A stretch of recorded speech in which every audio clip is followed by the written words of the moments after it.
Pernahkah kamu ingin menyelam ke bagian samudra yang paling dalam? Nah, hari ini kamu akan punya kesempatan mewujudkannya. Sebelumnya, seberapa lama kamu mampu menahan napas? Tidak terlalu lama. Tenang, jangan khawatir. Silahkan naik kapal selamku dan ikutlah denganku dalam perjalanan menuju kedalaman. Siap? Oke, ayo menyelam. Saat ini, tepat di bawah permukaan, kamu melihat banyak makhluk hidup berkeliaran di sini. Banyak sekali ikan dan hewan laut, serta halo, orang-orang yang sedang berenang melambaikan tangan ke kita. Tapi kita tak akan berlama-lama di sini. Dadah! Pada kedalaman 20 meter, ada dunia baru yang terbuka di depan matamu. Terumbu karang dangkal tumbuh dengan indah tidak jauh dari pantai. Dan hey, kita bertemu banyak orang lagi di sini. Tapi kali ini, mereka adalah penyelam scuba. Tanpa peralatan khusus ini, tekanan air di kedalaman ini tidak ramah bagi penyelam biasa. 40 meter adalah kedalaman tempat kita berpamitan, bahkan kepada penyelam rekreasi. Ini adalah batas maksimum yang diizinkan untuk mereka. Selamat bersenang-senang, teman-teman. 60 meter, dan kita bertemu orka pertama. Paus ini mendiami perairan yang relatif dangkal di hampir semua laut dan samudra di dunia. Tahukah kamu bahwa orka adalah predator puncak? Artinya, orka tidak punya musuh alami dan tidak ada yang bisa mengalahkannya. Pada kedalaman 70 meter, kita bertemu dengan hiu paus, spesies ikan terbesar yang diketahui dunia dengan berat mencapai 60 ton. Umurnya pun lumayan panjang, semoga panjang umur selalu ya. Hiu paus bisa hidup sampai sekitar 130 tahun. Sekarang, lihatlah keluar. Jika kamu melihat penyelam scuba, artinya dia adalah seorang profesional. Karena pada kedalaman 100 meter, mereka harus sangat berhati-hati agar tidak terkena penyakit dekompresi. Penyakit ini terjadi jika kamu naik terlalu cepat ke permukaan. Dan jika beruntung, kamu juga bisa melihat gurita Pasifik raksasa. Dia tinggal di perairan dingin mulai sedalam ini dan sampai kedalaman 2000 meter. Sekarang, kita memasuki bagian samudra yang gelap. Pada kedalaman 150 meter, hanya 1% cahaya dari permukaan yang sampai ke sini. Sisanya diserap oleh air. Segala sesuatu yang lebih dalam dari sini akan menjadi semakin gelap. Hei, lihat! Pada kedalaman 200 meter, ada oarfish raksasa yang mengitari kapal selam kita. Makhluk ini diyakini sebagai penyebab dari semua penampakan ular laut. Dan banyak yang salah kaprah.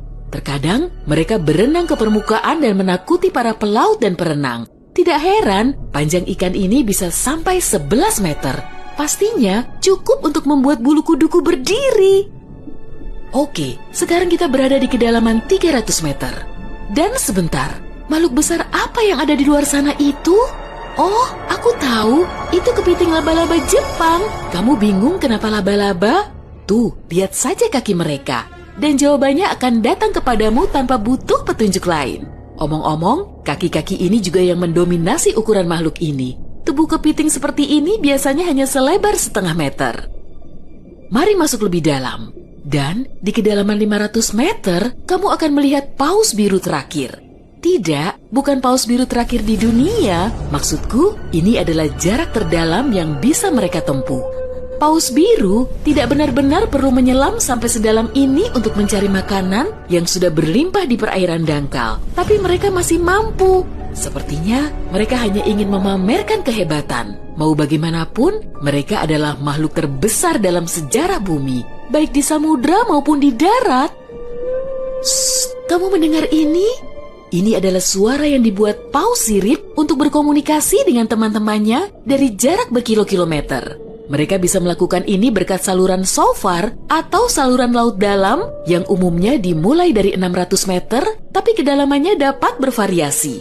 Ini adalah lapisan air yang kecepatan suaranya paling rendah dan gelombang suara dapat bergerak ribuan kilometer sebelum menghilang. Pada kedalaman 830 meter, kita telah mencapai titik tempat Burj Khalifa, gedung tertinggi di dunia. Tidak akan mungkin menunjukkan ujungnya ke permukaan jika diletakkan di bawah air. Hei, ayo kita coba. Sekarang kita memasuki bagian samudra yang sangat menarik. Di sini tidak ada sinar matahari dan banyak makhluk aneh berkeliaran. Salah satunya adalah cumi-cumi raksasa. Ya, yang luar biasa besar itu. Dia mendiami kedalaman 900 meter. Bayangkan makhluk dengan mata sebesar frisbee. Paus sperma memburu monster ini, tapi mereka dijamin mampu melawan balik. Melihat mereka bertemu adalah pemandangan yang menegangkan. Dan disinilah kegelapan pekat akhirnya menyelimuti kita. Zona tengah malam. Tekanan di sini sangat besar, sehingga jika kamu entah bagaimana bisa sampai ke sini tanpa kapal selam, kamu akan hancur dalam beberapa detik. Dan lebih malangnya lagi, tanpa melihat apapun, pasti tidak mau kan? Kembali ke topik. Di kedalaman 1100 meter terdapat Mata Barat, salah satu gunung berapi samudra terdalam di dunia. Letusan terakhirnya terjadi pada tahun 2009 dan bahkan direkam oleh kendaraan yang dioperasikan dari jarak jauh. Di kedalaman 1280 meter, kita melihat hiu putih besar yang ganas. Predator ulung ini adalah jagoan di kedalaman ini. Penglihatan mereka agak buruk dan mereka bergerak menggunakan indera penciuman. Jadi, mereka sama sekali tidak membutuhkan sinar matahari untuk memburu mangsa. Aku tidak melihatmu, tapi tetap akan memakanmu. Selain itu, penyu belimbing, penyu terbesar di dunia, menyelam di kedalaman yang sama. Apa mereka sengaja menyelam sampai sini untuk bermain dengan hiu putih besar? Wah, lihat jala-jala besar itu. Kita sekarang berada di kedalaman 1500 meter, tempat metode penangkapan ikan bernama menangkap semua digunakan. Jala di sini akan diseret di sepanjang dasar samudra, menangkap apa saja yang kurang beruntung di sana. Mengenai seberapa merugikannya metode ini bagi kehidupan samudra, biar kamu sendiri yang menilai. Pada kedalaman 1830 meter, jika berada di Grand Canyon, kita akan duduk di titik terendah dan terdalamnya. Bayangkan semua curug di sana terisi penuh oleh air, maka seperti itulah pemandangan di sini. Nah, jika kita benar-benar berhati-hati, pada kedalaman 2000 meter, kita akan melihat ikan naga hitam. Makhluk yang bagaikan muncul dari mimpi buruk ini tinggal di bagian samudra yang dalam dan gelap.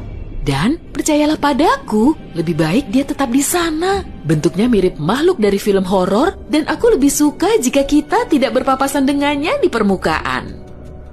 Pada kedalaman 2250 meter, kita harus berpamitan dengan paus sperma. Ini adalah titik terdalam yang bisa mereka selami. Dan mereka memang tidak punya urusan untuk menyelam lebih dalam lagi. Mungkin kalau mereka berburu ikan naga hitam, atau justru mereka yang diburu. Mustahil, perbedaan ukuran mereka terlalu besar. Panjang paus sperma bisa mencapai 19 meter, yang menjadikannya paus bergigi terbesar di dunia. Tidak banyak makhluk laut bisa melawannya. Semoga kapal selam kita punya lampu sorot yang kuat ya, karena tanpanya kita tidak akan bisa melihat keindahan terumbu karang samudra dalam yang super indah di kedalaman 3000 meter. Terumbu karang ini dapat ditemukan di setiap samudra dan sayangnya tidak bisa dilihat tanpa peralatan khusus untuk menyelam di samudra dalam. Oke, mari terus melangkah lebih dalam. Dan di kedalaman 3.700 meter, kita mencapai kedalaman rata-rata samudra dunia. Mulai sekarang, perjalanan menuju kedalaman yang sebenarnya dimulai. Dasar samudra rata-rata telah kita lewati, jadi sekarang saatnya menyelami celah terdalam. Pada kedalaman 4.500 meter, monster dari mimpi buruk terburukmu muncul di sini. Anglerfish misalnya, akan membuat siapapun bergidik ngeri. Giginya yang panjang dan bengkok, serta antena di kepalanya untuk memikat mangsa, sudah cukup untuk menimbulkan rasa takut, bahkan di hati orang-orang yang paling berani. Tapi yang lebih mengerikan, mungkin adalah makhluk yang disebut swallower hitam. Itu adalah monster mirip belut yang memiliki perut super elastis dan mampu menelan mangsa yang ukurannya 2 kali lipat. Lihatlah ke bawah, dan kamu akan melihat bangkai kapal terdalam yang pernah ditemukan. SS Rio Grande di Atlantik Selatan yang tenggelam pada tahun 1941 dan mencapai kedalaman 5.760 meter. Tidak heran, kapal ini baru ditemukan 55 tahun kemudian. Sekarang, bagian samudra terdalam dan tergelap dimulai. Kita menyelam ke Palung Mariana. Menurut pengukuran resminya, Palung Mariana dimulai pada kedalaman sekitar 6.000 meter. Ini adalah area yang paling jarang dieksplorasi dan paling menarik bagi para ilmuwan dan petualang. Apa yang ada di dasarnya? Baiklah, kita akan melihatnya. Tapi selagi masih dalam perjalanan, aku akan menunjukkan hal-hal lain yang ada di sini. Misalnya, ini adalah ikan terdalam yang pernah ditemukan. Namanya ikan siput. Dan dia tinggal di kedalaman 7.900 meter. Tubuhnya tembus cahaya sehingga kamu bisa melihat menembus kulitnya. Ya, untungnya kita tidak mematikan lampu. Bentuk makhluk mungil ini ternyata sangat imut bagi makhluk yang mampu menahan tekanan sekuat ini. Makin rendah dan dalam, kamu tidak akan melihat jenis ikan atau hewan vertebrata apapun di sini. Tekanannya terlalu besar untuk makhluk-makhluk tadi. Tapi ada udang dan invertebrata lainnya. Belum lagi mikrob yang dapat hidup bahkan di bagian terdalam samudra. Dan bagian terdalam itu adalah kedalaman Challenger. Ini adalah bagian bawah Palu Mariana dan kedalamannya 10.927 meter. Ya, kita telah sampai di bagian paling bawah bumi. Tak banyak orang yang pernah ke sini dan tak banyak juga yang diketahui tentangnya. Tapi para ilmuwan tidak akan berhenti dan ada harapan kita akan segera menemukan rahasia apa yang berada di kedalaman samudra.